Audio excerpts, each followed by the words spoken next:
Here's the idea. I'm going to try and build out a 3D MMORPG from scratch in JavaScript, kind of like World of Warcraft or really any of the big ones that are floating around these days. I'm not going to lie, I've got a lot of problems to figure out here. I mean, I'm a graphics guy. I only have the most basic understanding of networking, and so there's a whole bunch of questions I have. Like, what's the architecture for one of these games even look like? How do I deal with lag and that kind of stuff? What language should I use for the server? If I use JavaScript, Node.js, or Deno or whatever, what is even the difference between those? So I've kind of got a lot of things to work through here, and I'll do a bunch of research. There's info and references online for the architecture, breakdowns on the various approaches to networking, and even suggestions on what language to use. To start, I'll just stick with JavaScript, and I've chosen to go with socket.io, mostly because it was the first thing that came up when I Googled for a library. And looking through the site, it looks pretty easy to get things going. This getting started tutorial is downright trivial, so I've just copied all of this to a set of server and client files, and when we run this, some sort of CORS error actually. Doesn't seem like this is a big deal. Socket.io has a whole section on what to do here. Okay, I'm a little ashamed of how long that took. Luckily, Stack Overflow saved my butt at some point, so this is off to a super bad start. But at least we now have the ability to connect and communicate between the server and client. Let's get a basic scene going. The next step will be to take one of the Three.js examples from before and integrate the socket.io code in. What I'm going to do is copy one of the example projects in, and in the code here, I'm just copy pasting the basic socket.io code in. When we load this up, well, all we should see is a small scene with a plain inbox, and in the console, we should see the output from the server. Nothing crazy or impressive to see here, at least not yet. Let's get some stuff moving around. We have our connection established. Let's get some players in here. So, in the server code, what I'm going to do is whenever a connection is made, we're spawning off a new wrapper around each player, and we'll keep track of all of them. And the first thing the server sends is a message of where the other connected players are. On the client, it's pretty similar. We listen to messages from the server, it sends you a list of all the other players and where they are. So when we load it up, the first browser just sees itself. But if we go and open a second browser, yay, we see two boxes, and another box appears in the first browser. I've just quickly attached some keyboard input to the box, and now we can move it around. So we'll just send that to the server. On the server, it'll receive the new player coordinates and just spam that out to every other player. And now that gives us two moving boxes. You can see in one window as I move it moves around in the other window. So, win. Let's make this look a little bit less sad. We just have these little boxes. Let's tighten up the graphics. And we already have a few models from previous tutorials. So in the code here, what I'm going to do is copy paste the character movement and loading code from another tutorial. Here on the server, I'll just modify the first message it sends. It'll randomly pick between either the zombie or the guard when you first connect. When we load that up, it looks pretty sweet. We have two players now with actual models, not crappy little boxes. But there's a problem in that the main character moves around fine, but the other player seems to be idling eternally. My first thought was to just send whatever state they're in as part of the transform, which is just an awful solution, but surprisingly works. You can see me moving around, and the other player is also walking and running, and look, if I hit the dance button, they dance, and it gets mirrored in the other browser. So, hooray for bad solutions. Let's add some chat. We practically have an MMORPG already, depending on your definition of massively, but we're missing some basic functionality that a lot of MMORPGs have, which is some sort of chat box. Yeah, that's all that's missing. Let's add that. So in the code, I'm just throwing together some HTML and an input box, which will display in the lower left corner. Loading up that test one, you can see the text down here, so it's all good. Let's make it real. Back in the code, when you enter some text and hit enter, I just wipe the input element and then send that to the server, which spams it out to everyone. Easy enough. Now it works, and I can chat with myself, which is pretty cool and super easy. And you can see as I open up a second browser window and write something, it also shows up. So, really cool, but let's move on. Let's add some floating names here. Again, looking at reference footage, in other words, World of Warcraft, everybody's name floats over their heads. So let's do that. This is pretty simple. Three.js has this canvas texture element which is super versatile. I can just draw to a canvas and then Three.js will make that into a texture. Then when we create a sprite out of that and position it over the players, it's all good. You can see that everyone has a name now. It's random since nobody actually has a name in code, but it works. So let's just ignore that for now and we'll swing back to it at some point later. So a small check-in here. We've got a few things working, just barely, but we need an entire world. We need interaction between players. We need NPCs. We need a way of supporting all of this without the server exploding. So there's more than a few to-dos here. Integrate our RPG game code. A little while ago, I threw together a quick RPG skeleton, which does a lot of the things we want, like fighting, inventory, that kind of thing. What I'm doing is integrating all of this into our little networking demo here, which mostly means that I'm moving a lot of the networking code into its own behaviors and disabling anything that just isn't going to work anymore in a networking environment. Once we load that up, well, we don't actually expect to see much. I removed pretty much everything, but we have the characters again, and we have a small world now with a flat ground and a sky. It was a lot of work for seemingly nothing, but it'll help us move forward. Start sending proper state. My understanding of reading about entity interpolation is that we need to step the server at some sort of tick rate, then update all the clients. On the server, I'm changing the architecture a bit. We now have this update loop that runs and updates all of the clients, doing whatever logic and updates are necessary, and periodically sending a state update to everyone. On the client, I'm just sending transforms and actions, so that's all we're sending out on the server.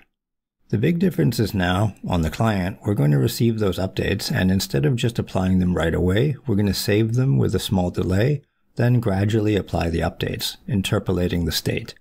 Valve has a really great write-up on entity interpolation here, and I'll leave a link in the description below. But the idea is that you queue updates from the server and you smoothly play them back on the client. That means now, in the game, instead of them jerkily moving around, they move and turn smoothly, which is way more realistic and fun to watch. We need stuff to die. Part of what makes these MMOs fun is the combat, so we need to add some killing in here. Our RPG already had the ability to kill NPCs, so we just need to thread that through in a way that works with the server. I'm kind of thinking when you attack, you send an event to the server, which then broadcasts it to everybody nearby. In code, that means that we need to hook up the attack controller to send an event to the server, saying we're attacking something, and on the server, that event gets queued up, and then when the tick goes off, it just sends up all the events that occurred since the last tick. In the client code, we interpret those events in the NPC network controller, setting appropriate animations and even playing effects. Loading this up, cool, we have attacking. Watch, I can load up a second character and then I can be a total jerk and just walk up to them and start attacking for no reason. Just like in real games. Let's make the world more worldly. Right now, it's just a big flat green plane representing the ground, which is ugly and stupid. I have better terrain work from other videos, notably my terrain generation stuff. We just need to integrate it. That's easy enough. Dropping the code into our folder and instantiating it is trivial, but the problem is that the terrain had a custom shader. And also, see those big ugly seams everywhere? I never did come back and fix those. I make a lot of empty promises. Anyway, let's fix those now. Well, in my recent Fog tutorial, I showed you how to hack into Three.js's shaders. We're going to do the same thing here. In the code, we're going to intercept the shader before it's compiled, and we'll inject this chunk of terrain shader code inside the standard shader. It's a gross, ugly hack, but look now. The character has a nice shadow which shows up on the terrain properly, and also receives the lighting in the scene.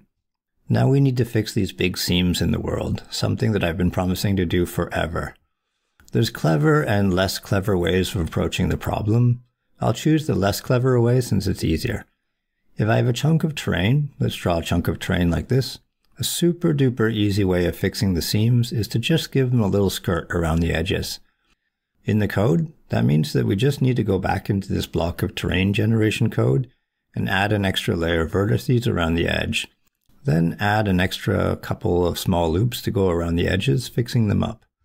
Loading that up, we see that, well, it actually took a few tries because I managed to screw this up in a variety of kind of interesting ways, but eventually this worked out the way I wanted it to, and we got terrain without little slivers everywhere. The dumb approach works well enough. I can't really see the skirts. If you can, then you have better eyes than I do. This world is pretty dead.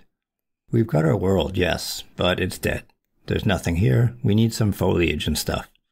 There's a cool site I like, Quaternius. This isn't sponsored or anything. It's just nice stuff and free. Anyway, there's a bunch of trees, clouds, rocks, and other junk spread over a few packages, so I took those. In code, I just created this scenery controller object whose job it will be to spawn bits of foliage everywhere. The trick here is that if I spawn things randomly, two different clients will see different things. See here I load up two side by side, and notice they don't see the same stuff everywhere. So we need to spawn these randomly, but deterministically. I'll use a uniform grid to do this. It's kind of like doing Poisson disk sampling, except way worse and not similar at all, but it's cheap and easy. I just loop over a grid of nearby points, sample the noise at specific locations, and decide randomly to play something or not. That way, when you load up something on both clients, they see exactly the same thing. Same foliage, same orientation, everything in exactly the same spot. Let's ditch the zombie and the guard. There's this site, Mixamo, which has amazing animated characters which are completely free, so I scrolled around here looking for a few characters that we could put into the game. I settled on these two, this sorcerer-looking girl, maybe I can give her some cool effects, and this knight guy, I can give him different weapons. But there's a problem, and there's always a problem. Anyway, so Mixamo exports FBX files, and Three.js imports FBX. Easy, right? Except no. So you end up with totally botched characters. Sometimes they work, like with the zombie and the guard, and other times no. I have no idea why. I googled around a bit, and on Don McCurdy's site I found a way forward. If I import all of these into Blender myself, along with the animations, Blender can re-export this all as a GLTF properly. So that's what I did. I grabbed them one by one, with all the assets, imported them into Blender, which was painful since I don't know my way around Blender. But it's worth it. Look at my working new characters. So serious and RPG-ish.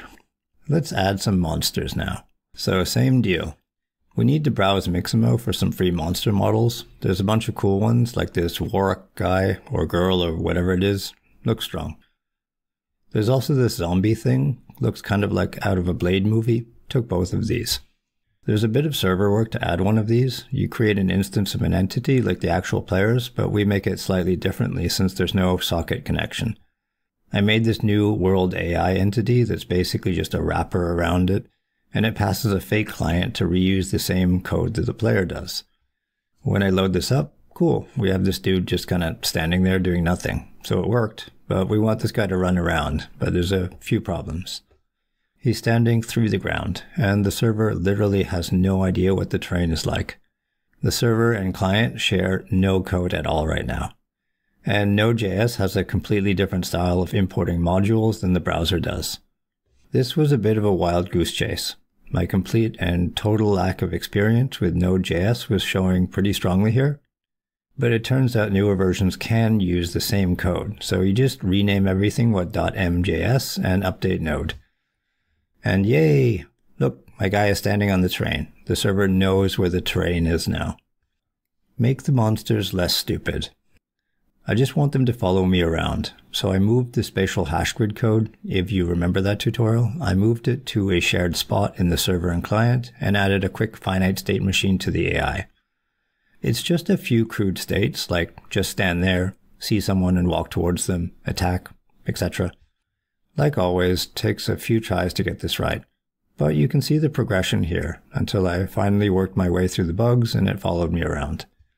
Make a lot more monsters. We gotta start producing monsters like crazy now that they're working. So I make a quick spawner thingy on the server to wrap up the spawning code, and just throw a big loop to spawn them all over the map. That kinda works. Like I can log in and see the monsters in my area, but there's a problem. Like always.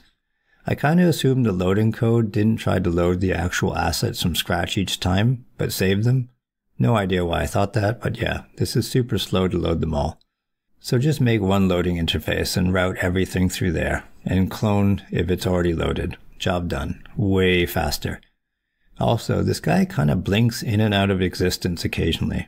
Looks like some sort of Three.js bug, so I just disabled frustum culling. kind of tired of dealing with this. Let's add a little bit of polish. I want some cool spell effects like the big games do, and I made a particle tutorial a while back, so we'll just use that. What I need to do is create a new effect controller component thingy, and we'll instantiate a particle system in there, binding it to the hands of the character. I don't have some sort of awesome Unity-style UI to make my particles in, so you get whatever I programmed in a few minutes. And again, broken at first, but a few bug fixes in, and I finally got a casting fiery spell thing, so all good. Last step, let's add a login screen. Let's make it so that you can actually choose your name and log in.